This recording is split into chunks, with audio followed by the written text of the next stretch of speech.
Pronto sei tu Rosario, non chiudere, ti prego mi ha sentito.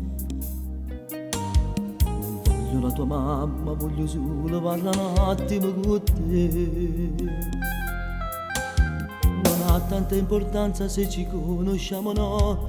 Conosco la tua mamma, un vecchio amico cari su.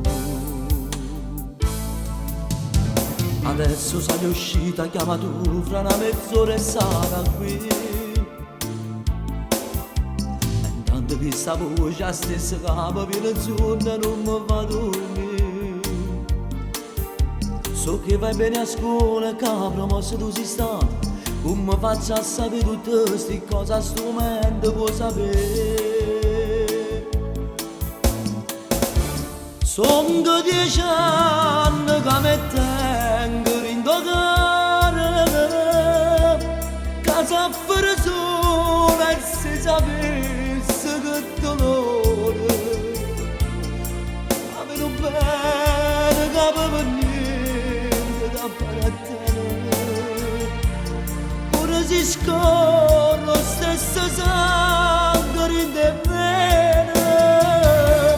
Sono 10 anni che aspettavo sta giornata per ti spiegare che succede una nottata, casi per casi non avessimo evitato. Tu certamente per noi non fosse mai nato, poi da nato nome, da cagnati d'identità, ma tu mi sapere che per non è fatto a te.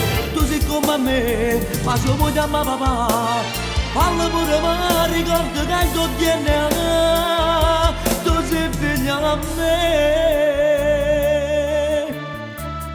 Per nato amore, per una sbandata, 10 anni fa io mi spartetto con mamma.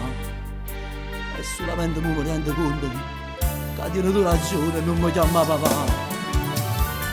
Io sono troppo piccola per capire, ma in questo momento sta entrando la mia mamma. Se tu vuoi, puoi parlare con lei? No, mi accontento solo di poco. Te prego, chiamami papà.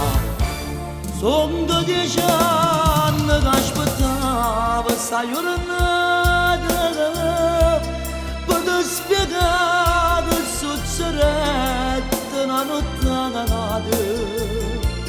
Casi per caso noi non avessimo evitato. Tu certamente per noi non fosse mai nato.